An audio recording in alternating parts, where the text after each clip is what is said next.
Come back home으로 돌아오라.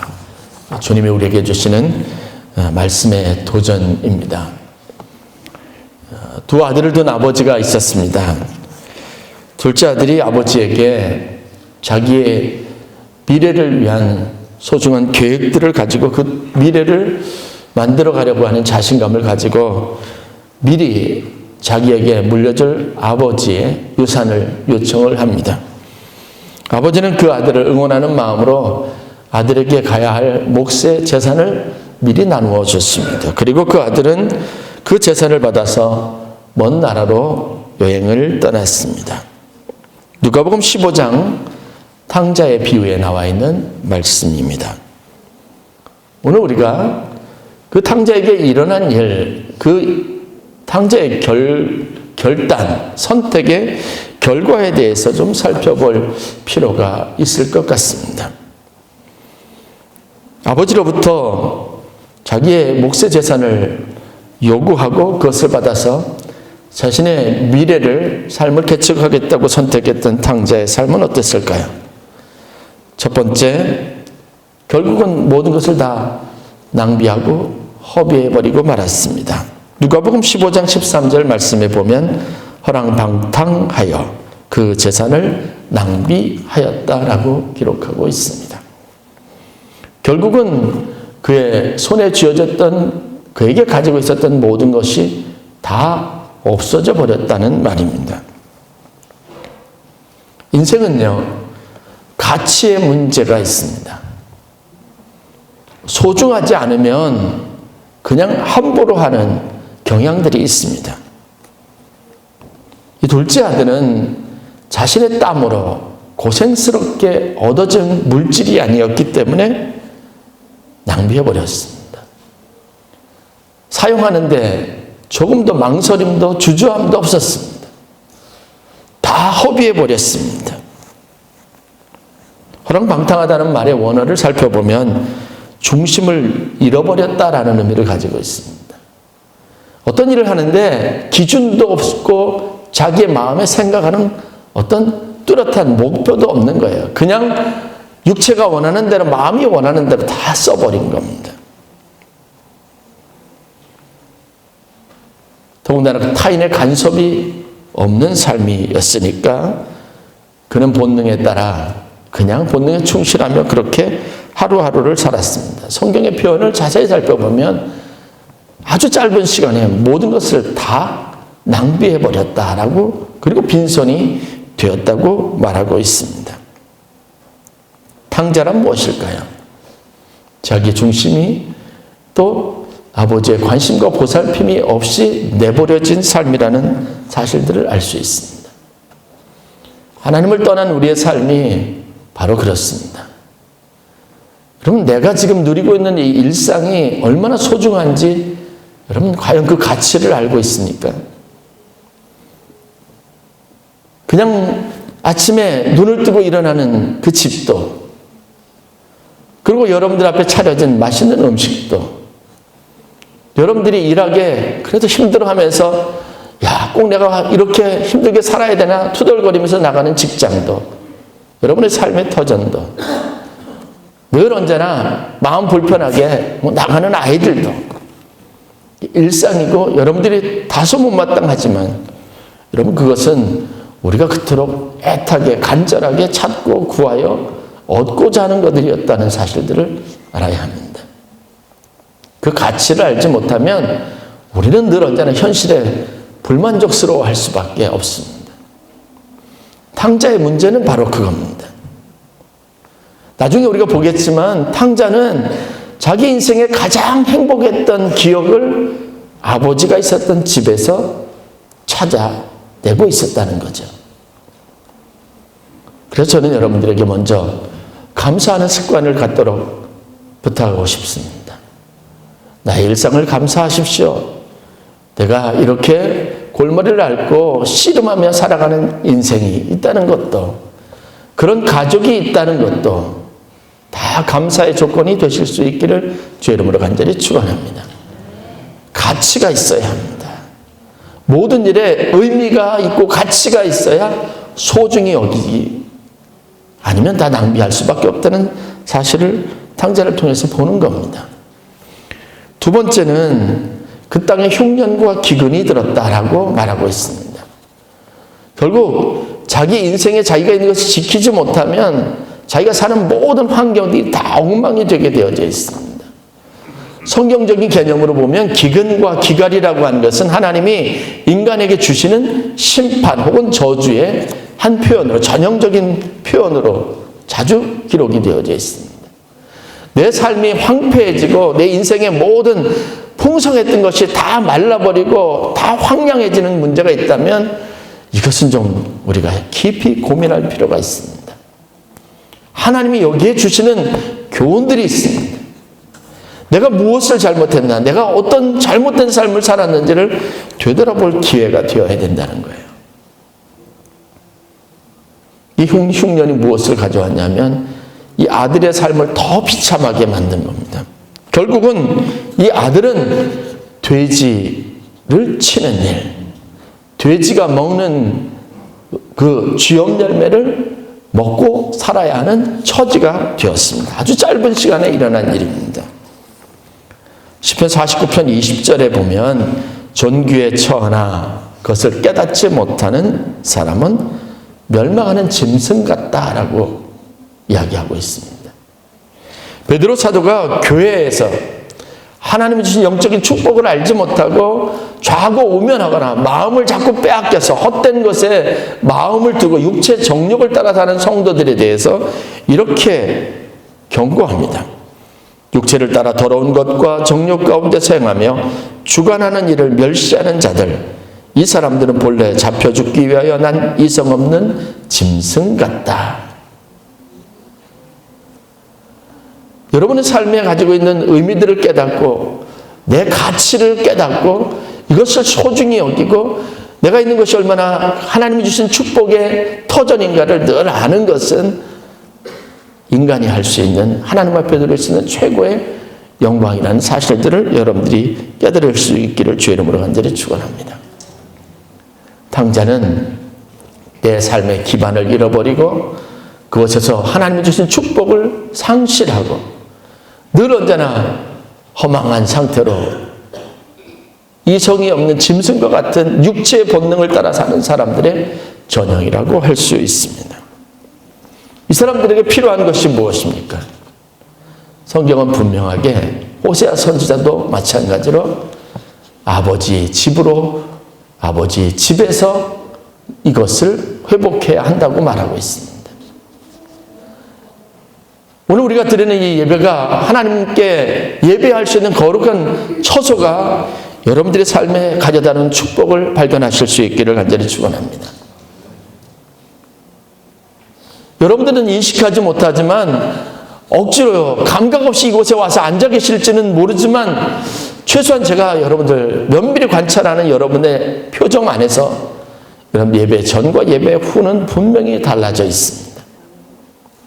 하나님이 주신 위로와 격려가 있고 하나님의 음성을 듣는다는 것은 내 인생의 가장 복되고 아름다운 축복이라는 사실을 깨닫는 은혜가 여러분들 가운데 있기를 주의 이름으로 간절히 축원합니다. 그래서 주님 앞에 돌아가기를 기뻐하십시오. 하나님의 집을 사모하며 하나님의 집을 삼킬 만한 그 열심을 가지고 매일같이 살아가실 수 있기를 간절히 축원합니다. 누가복음 15장 탕자를 보면 탕자의 이런 비참한 인생, 나락으로 떨어지는 인생에서 그가 다시 행복을 되찾게 되는데 그 행복의 시발점이 된 것이 기록이 되어져 있습니다. 성경의 표현을 그대로 하면 이렇습니다. 내 아버지에게는 양식이 풍족한 일품꾼이 얼마나 많은고 나는 여기서 주려 죽는구나. 내가 일어나 아버지께로 가서 이르기를 아버지여 내가 하늘과 아버지께 죄를 얻었사오니 지금부터는 아버지의 아들이라 일컬음을 감당치 못하겠나이다. 나를 품꾼의 하나로 보소서 하리라. 여러분 이 이야기를 가만히 생각해 보면 이런 이야기예요. 탕자가 지금 자기가 삶에 처한 이런 비참한 곳에서 가장 행복하고 아름다운 한 대상자로 누구를 보았냐면 자기 아버지 밑에서 일하는 품꾼들이라는 사람들을 보았다는 겁니다. 평상시에 그들에 대해서 어떤 마음을 가졌을지는 우리가 짐작해 볼 수 있습니다. 주인의 아들로서 그 사람들을 업신여길 수 있었겠죠.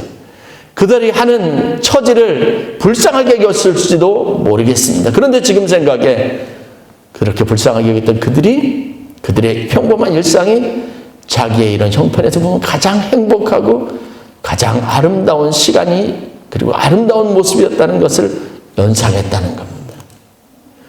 이 아들은 자기가 한 짓 때문에 아버지에게 아들이라는 지위를 다시 자격을 얻기를 바라는 것 상상도 하지 않았습니다. 가장 행복한 아들의 눈에 기려진 기억에 남겨진 행복한 사람은 그 아버지 밑에서 품꾼으로 아버지가 주는 사랑을 받고 아버지가 주는 임금을 받고 그것을 일할 수 있는 시간을 허락받았던 사람들이라는 겁니다.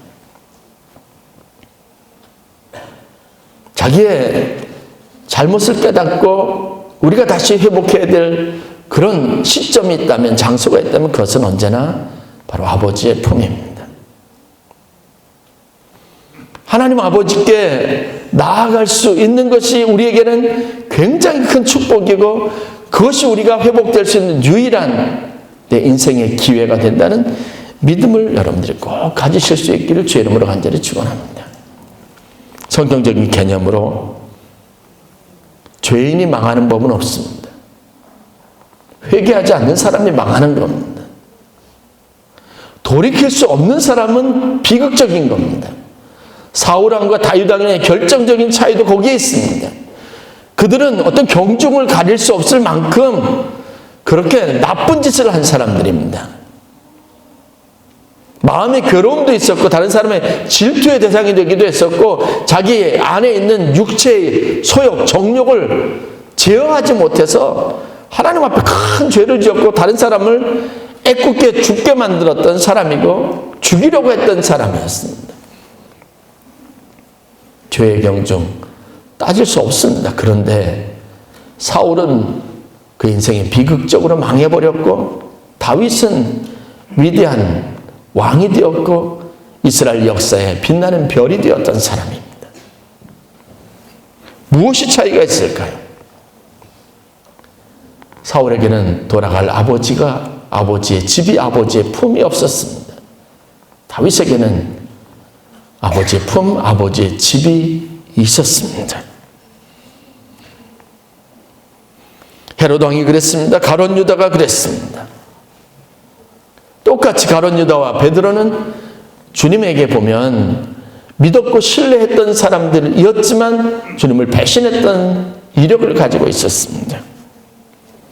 가룟 유다가 자기의 잘못을 알았지만 그는 잘못을 깨달았을 뿐 자신 스스로 그 책임을 지려고 자살을 선택했던 멸망하는 인생이 됐습니다. 그러나 베드로는 소녀의 이야기, 그 세 번째 이야기가 끝나자마자 닭이 올 때 회개할 기회를 얻었고 주님의 곁을 지켰고 마지막까지 예루살렘에 남아서 사도가 된 사람입니다. 우리에게 필요한 것은 후회하는 것이 아닙니다. 다시 아버지께로 되돌아갈 수 있는 담대함과 용기입니다. 호세아서는 그래서 우리에게 요청합니다. 여호와께 돌아가자. 너의 잘못을 회개하라, 너의 잘못을 뉘우치라라고 말하지 않습니다. 여호와께 돌아가라라고 말합니다. 호세아가 이런 메시지를 전할 수 있었던 이유가 무엇입니까?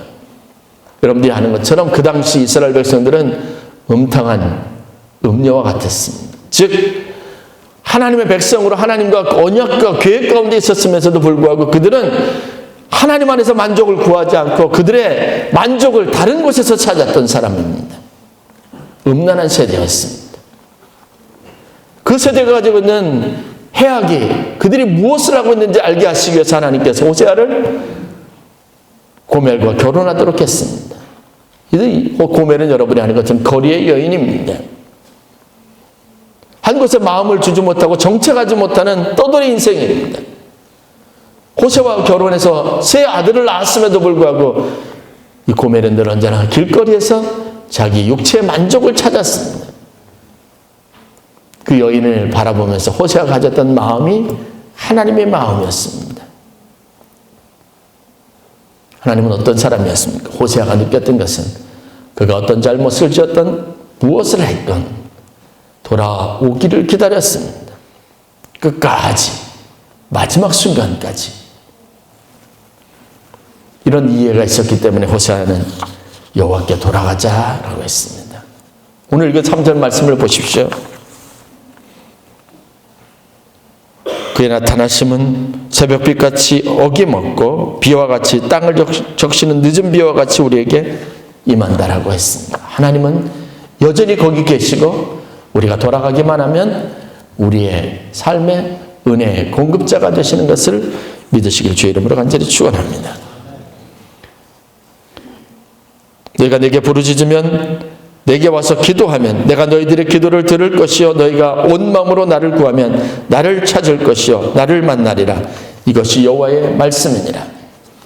예레미야가 하나님의 말씀을 인용해서 백성들에게 전했던 선포했던 말씀입니다. 이 말씀의 근거를 이루고 있는 예레미야에게 주었던 하나님의 음성이 무엇인지 아십니까? 그 가지고 있었던 확신. 무엇 때문에 예레미야는 이스라엘 백성들에게 너희가 내게 부르짖으며 내게 와서 기도하면 내가 너희의 기도를 들을 것이고 너희가 온 마음으로 나를 구하면 나를 찾을 것이고 나를 만날 것이라고 선포하고 있습니까? 그것은 하나님이 어떤 분인지를 알았기 때문입니다.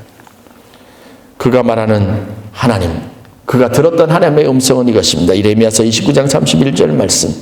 너희를 향한 나의 생각은 내가 하나니 평안이요 재앙이 아니니라. 너희에게 미래와 희망을 주는 것이니라. 아멘. 하나님이 우리에게 하시는 모든 일은 바로 우리에게 은혜를 주시고 우리를 회복시켜 하나님의 자녀 삼으시기 위한 것임을 믿으시길 주의 이름으로 간절히 축원합니다. 여기에 우리가 반드시 어떠한 순간에라도 하나님의 아버지께 집으로 돌아가야 할 분명한 이유가 있습니다. 집으로 돌아가면 얻게 될 축복이 무엇입니까? 네 가지로 요약할 수 있습니다. 첫째, 어떤 상태든 우리가 나아질 수 있고 회복될 수 있고 치유받을 수 있는 곳은 오로지 아버지 집뿐이라는 사실입니다. 여러분, 하나님만이 치유자가 되세요. 아픈 것을 꼬맸다고 해서 치유가 이루어진 것은 아닙니다. 내 안에 있는 트라우마, 상처, 내 아가 겪을 수 있는 모든 마음의 심적인 괴로움까지도 다 치유해 주실 유일한 분이 있다면 그분이 바로 하나님이신 줄 믿으시길 주의 이름으로 간절히 축원합니다.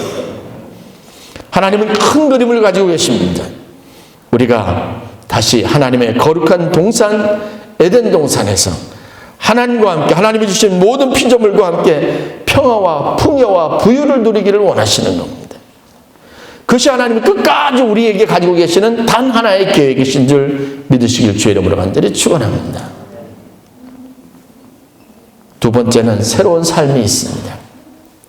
2절 말씀에 보면 회복의 과정이 이렇게 표현됩니다. 여호와께서 이틀 후에 우리를 살리시며 셋째 날에 우리를 일으키시리니 우리가 그의 앞에서 살리라. 치유와 회복은 시작뿐이죠. 단지 시작일 뿐입니다. 그 다음에 우리가 죄악 가운데서 다시 살아나게 될 것이며 그러면 죄의 권세를 이기게 될 것이고 영원히 죽지 않을 영광을 소유하게 될 줄로 믿습니다. 병원에 입원해 계시는 80이 넘으신 잘 걸을 수도 없고 그래서 날마다 육체 질병이 더 깊어지고 조금만 병이 들어도 거동할 수 없게 되는 그런 절망 가운데 있는 사람들에게도 하나님은 여전히 소망이 되심을 믿으시길 바랍니다. 육체의 나이를 벗게 될 때 하나님께서 영원히 썩지 아니할 영생을 우리에게 선물로 주셨기 때문에 그렇습니다. 이번에도 제가 병원에 방문해서 저희들을 보자마자 끌어안고 눈물을 흘리시는데 권사님을 보면서 저도 저희 사모도 그 옆에 계셨던 남편분도 눈물을 흘리느라고 정신이 없었어요. 예전에 비하면 훨씬 더 살이 빠지시고 수척해지셨어요. 교회 나오시지 못한 지 꽤 여러 날이 됐습니다. 제가 신방을 가면 그래도 직접 구루마를 끌고 나오셔서 제가 늘 권면하는 게 뭔지 아십니까? 기도하세요. 교회에 다시 나와서 예배드릴 수 있는 날을 사모하시면서 기도하세요. 정말 그럴 수 있을까요? 그런 어떻게 보면 인생의 초라해지는 마지막 시간을 가시는 분에게도 여러분, 저는 영생을 말할 수 있는 축복, 그 가슴 떨리는 주님의 나라에 대한 그 기쁨을 말할 수 있다는 것을 늘 언제나 하나님 앞에 감사하고 있습니다. 여러분, 우리에게는 이 땅에서의 모든 수고가 끝이 아니라 이 단계 다음에 하나님께서 약속하시고 주실 놀라운 날이 기다리고 있음을 믿으시길 주의 이름으로 간절히 축원합니다. 이 소망이 우리에게 있습니다. 주님이 맞이하실 날, 현실로 받아들여지지 않아서 그렇지 이 날은 언제나 우리 가슴을 떨리게 하는 날입니다.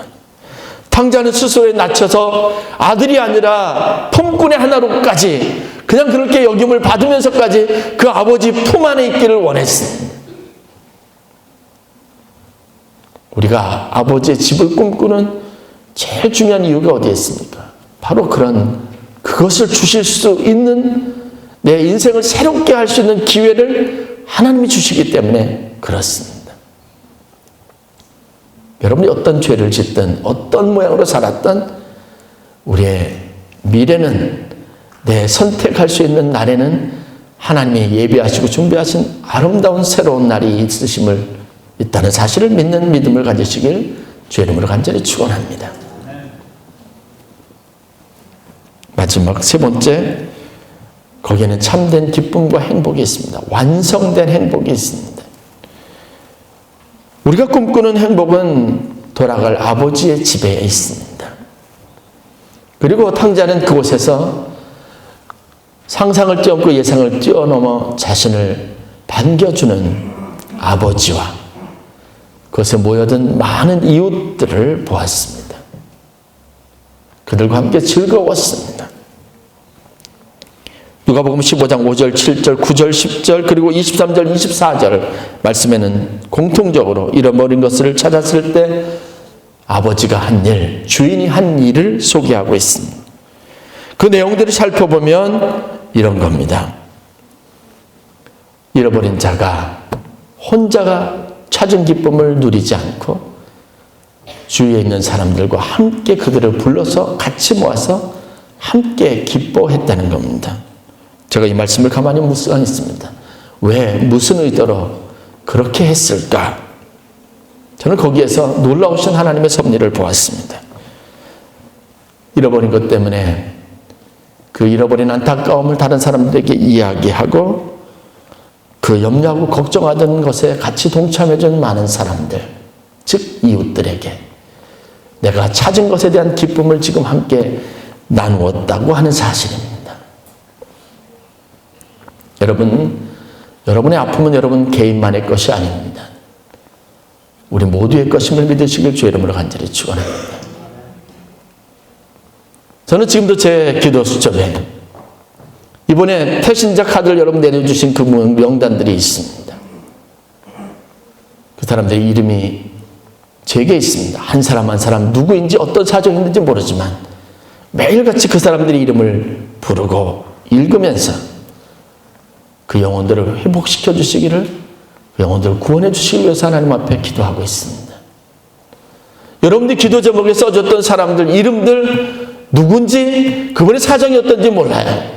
그분이 어떤 연유로 그런 일을 당했는지 알지는 못하지만, 그러나 여러분들이 함께 안타까움을 가지고 그 안타까움을 저와 함께 나눠주셨기에 기도하는 겁니다. 교회는 이와 같이 하나님께서 우리에게 함께 고통과 아픔을 나누고 잃어버린 것에 대한 슬픔을 교감하고 공감하고 함께 기도하도록 하나님이 세우신 공동체임을 믿으시길 주의 이름으로 간절히 축원합니다. 아버지 혼자만의 아픔이 아니라 아들을 떠나보낸 아버지의 간절함과 안타까움과 외로움과 고독함과 걱정과 근심이 그 이웃들에게도 같이 있었습니다. 그래서 잃어버린 것이 회복될 때 기쁜 마음으로 그 감사를 표현하며 그들을 초청해서 함께 기쁨을 나누었다라는 겁니다. 저는 하나님이 우리를 그렇게 부르셨음을 분명하게 믿습니다. 우리가 가지고 있는 행복은 나누면 더 커지게 되어져 있습니다. 우리가 기도의 힘을 더 보태면 하나님의 일은, 하나님의 역사는 더 빨리 일어나게 되었다는 사실을 믿으시길 주의 이름으로 간절히 축원합니다. 개인의 기쁨이 아니라 우리 모두의 기쁨이 되어야 될 줄로 믿습니다. 여러분에게 다음 주가 지나면 여러분들이 태신자 카드에 적었던 이름들, 그걸 제가 카드로 만들어서 다 나눠드리라고 했습니다. 그 이름들을 위해서 많이 기도하셔야 돼요. 언제까지요? 그 사람들이 아버지 집으로 돌아올 때까지. 상상해 보세요. 어떤 성도님이 기도했던 분들, 간절히 같이 교회에 나와서 같이 앉아만 있으면 좋겠어요 라고 했던 분들이 여러분 다음 주에 나와서 같이 앉아있는 모습을 본다면 얼마나 감격적이겠습니까? 여러분들이 누군지 모르지만 그렇게 매일매일 기도하면서 눈을 뜨고 거기 있는 이름을 다 불러보세요. 그 이름을 하나님께 올려드려 보세요. 그렇게 내가 기억하고 있었던, 떠올리는 그 이름이 어느 날 우리 새신자 등록 카드에 적혀 있어서 소개가 된다면 여러분 얼마나 기쁘겠습니까? 행복은, 완성된 기쁨은 바로 여기에 있습니다. 함께 즐거워하고 함께 즐기자라고 했습니다. 그래서 그 개인에게 뿐만 아니라 우리 모두에게 좋은 날이 되어야 됩니다. 네 번째는 하나님의 사랑이 그 아버지의 집에 있습니다. 모든 것을 다 덮고 모든 것을 다 뛰어넘고 모든 것을 온전하게 하고 모든 것을 완전하게 할 아버지의 사랑이 바로 그것에 있기 때문에 그렇습니다. 사람은 믿을 수 없지만 하나님을 믿을 수 있습니다. 하나님만이 유일하고 완전한 기회이고 능력이심을 믿으시길 주의 이름으로 간절히 축원합니다. 여러분들 교회 데리고 오는 것만 하시면 돼요. 하나님께 맡기세요. 제가 간증자를 섭외하면서 이 마음은 제가 돌이켜보니까 작년 추수감사 전에 감사 영상을 쭉 여러분들과 함께 틀면서 가졌던 소망이었습니다. 김희아 집사님. 야, 어떻게 저런 사람이 저런 고아에 부모에게 버려졌어요. 얼굴에 붉은 반점이 있고 볼품이 없었어요. 그래서 어렵게 이렇게 자신을 사랑해주는 남자가 생기고 결혼을 앞두고 있는데 상악동암이라고 그 붉은 반점이 생겼던 곳에 암덩어리가 있어서, 암세포가 있어서 그 한 번 꿈꾸시는 사랑에 대한 기회도 잊어버리게 되었습니다. 잃어버리게 되었어요.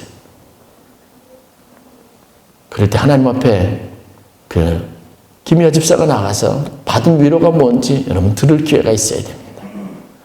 하나님의 사랑에 대해서, 그래서 그가 어떻게 다시 회복했으며 그 이그러지고 얼그러진 얼굴이 이 자리에 있는 어떤 누구보다도 가장 행복하고 아름다운 얼굴이 될 수 있었던 비결이 무엇인지, 하나님의 사랑이 할 수 있는 일이 얼마나 놀라운 것인지 들을 기회를 가져야 될 줄로 믿습니다.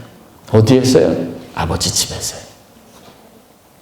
그렇게 해서 영혼은 구원받게 되고 우리는 하나님 안에서 다시 한번 하나님의 순위를 경험하게 되어져 있습니다.